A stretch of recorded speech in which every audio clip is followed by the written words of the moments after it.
Hello and welcome to Gabagool and Aid. My name is Wes Dawson, and what a week for you to land on, as this will be one of the saltiest episodes we have done to date. So get your corn on the cob ready, swallow that DNA, because things are about to get salty. Now, I wanted to spread positivity in the same way that the media spreads misinformation and lies, but I felt that this week we had to get a little more grounded, and that salt of the earth, that's exactly where the expression came from.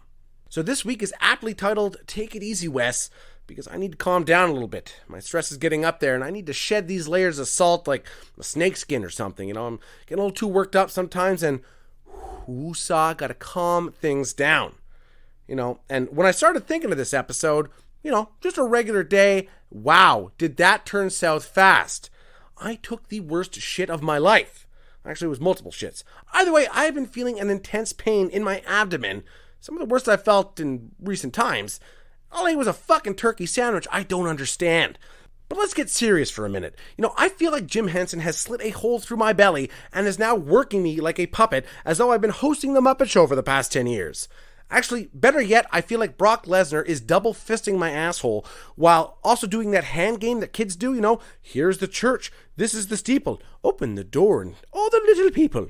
Either way, let's move past the reason why I'll probably start downing 3/4 a bottle of Jack Daniels on the daily.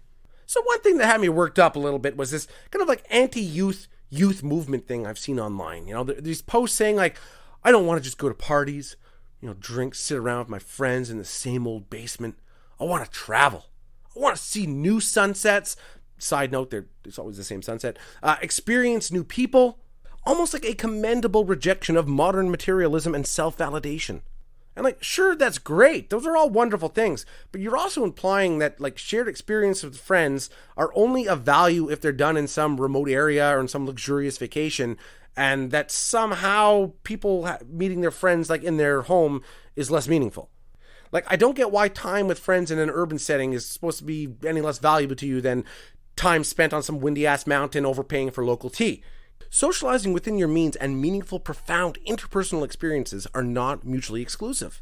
And you know what? I think I'll do us all a favor and actually look up what mutually exclusive means.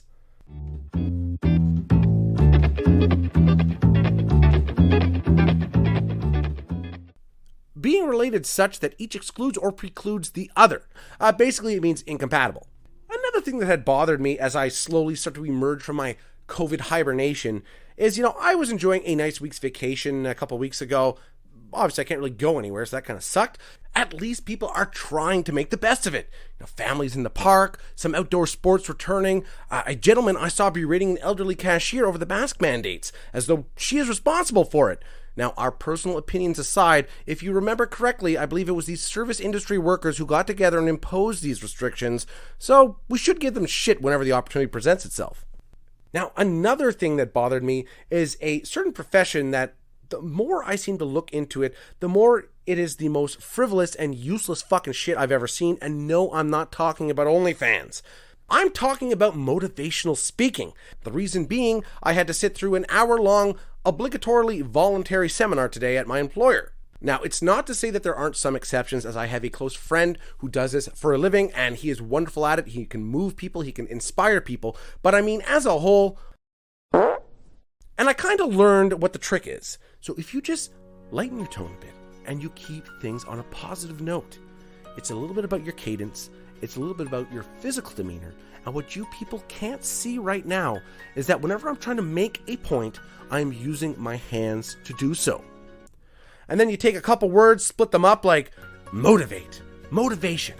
What does that make you think? Move and innovation. Move, keep going. Innovation, keep getting better. That's why we motivate. So basically that, throw in a couple fucking stupid acronyms and you have a career as a motivational speaker. I'm thoroughly impressed. Now, the problem with this particular employer or any business is sometimes they tend to treat their employees like they're a computer system or a software. So they see that there's an issue, whether that be morale, motivation, what have you. They give you a PowerPoint presentation, pay someone a bunch of money to come talk to you, and then they say, well, that's that. Seminar covered all the issues, so you should be happy in the workplace now. And you explain to them, well, no, people are upset about compensation, lack of opportunity, a closed system, ignorant to new ideas that will increase productivity.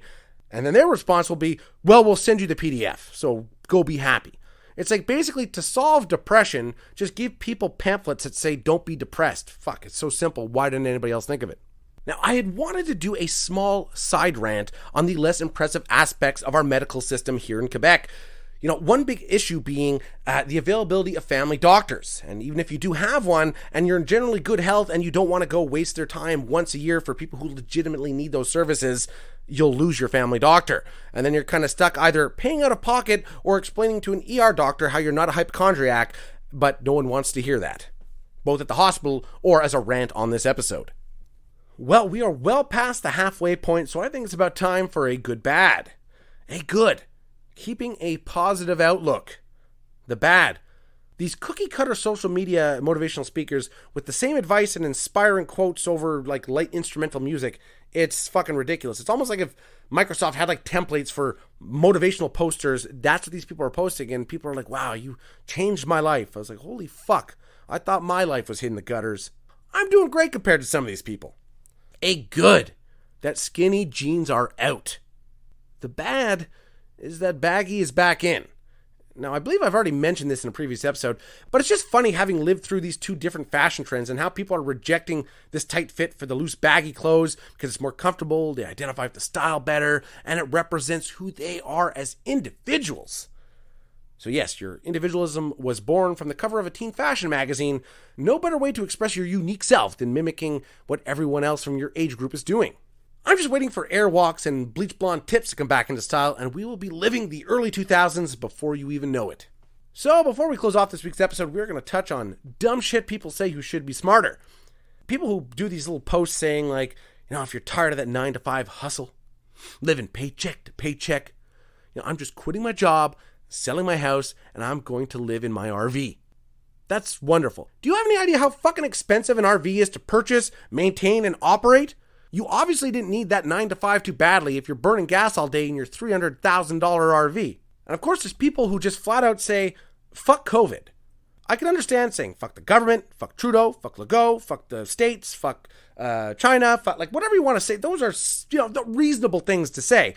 It's like as though you broke your leg and you're saying, fuck fractures, man, fractures suck. What the fuck are you talking about? It's not a sentient being that was traveling through the cosmos and stopped in, decided to fuck our shit up. No. Certainly there was mismanagement by the authorities. There's the media pushing propaganda and intentionally creating controversy for ratings. And of course the dum-dums who can't even wrap their heads around elementary level critical thinking. You can have your own opinions, but there are some people, I'm just surprised they can take a shit without becoming known as little Johnny Brown fingers because they couldn't figure out how fucking toilet paper works. It's mind-boggling. Well, I hope you enjoyed this week's episode. I know I certainly didn't. It was a bit of a salty rant, and I still feel kind of empty inside having done it, so no better, no worse. So upcoming for next week, I'm going to do a motivational speaking episode and show just how easy it is to talk in a different tone and try to encourage people by saying positive things. And also, I'll be doing another Facebook Live when I will test just how fast I can drive my car into a solid object. All that and more on Gabagool and 8. My name is Wes Dawson. Thank you for being here. Please listen, share, and subscribe. And if you're feeling down or you're feeling you need a hand, just remember,